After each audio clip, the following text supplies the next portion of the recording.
വഖഫ് നിയമത്തിനെതിരായ പ്രതിഷേധത്തിൽ സംഘർഷമുണ്ടായ മുർഷിദാബാദിൽ ക്രമസമാധാനം പുനഃസ്ഥാപിക്കാതെ മമതാ സർക്കാർ. സംസ്ഥാനത്തെ അക്രമങ്ങളുടെ വ്യാപ്തി മറച്ചുവെക്കാൻ തൃണമൂൽ സർക്കാർ ശ്രമിക്കുമ്പോൾ രാഷ്ട്രീയ മുതലെടുപ്പ് നടത്തുകയാണ് ബി.ജെ.പി. സംഘർഷ മേഖലകൾ സന്ദർശിക്കരുതെന്ന മമതയുടെ ആവശ്യത്തെ തള്ളി സി.വി. ആനന്ദബോസ് മുർഷിദാബാദ് സന്ദർശിച്ചതും സംസ്ഥാനത്ത് രാഷ്ട്രീയ പോരിന് തിരികൊളുത്തി.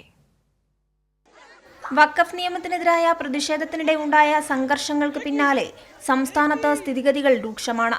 സംഘർഷബാധിത മേഖലകളിൽ നിന്നും 500ഓളം കുടുംബങ്ങളാണ് ദുരിതാശ്വാസ ക്യാമ്പുകളിൽ അഭയം തേടിയത്. എന്നാൽ സംസ്ഥാനത്ത് സാഹചര്യങ്ങൾ നിയന്ത്രണ വിധേയമാണെന്നാണ് മമതയുടെ വാദം. ഹിന്ദുക്കൾക്കെതിരെ അക്രമം അഴിച്ചുവിടാനാണ് മമതാ സർക്കാർ ശ്രമിക്കുന്നതെന്ന ആരോപണമുയർത്തി രാഷ്ട്രീയ മുതലെടുപ്പിനാണ് ബി.ജെ.പിയുടെ ശ്രമം. സംഘർഷബാധിത മേഖലകളിലേക്ക് സന്ദർശിക്കരുതെന്ന മമതയുടെ ആവശ്യം തള്ളി ഗവർണർ സി.വി. ആനന്ദബോസ് മുർഷിദാബാദിലെ ദുലിയാൻ, സൂതി, ജംഗിപൂർ എന്നിവിടങ്ങൾ സന്ദർശിച്ചു.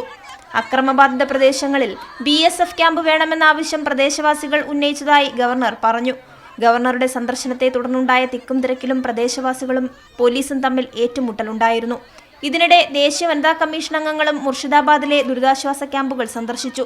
അതേസമയം സംസ്ഥാനത്ത് അക്രമികളെ പ്രവേശിപ്പിക്കാൻ അനുവദിക്കുന്നത് BSFും കേന്ദ്ര സർക്കാരുമാണെന്ന ആരോപണമാണ് മമത ഉയർത്തുന്നത്.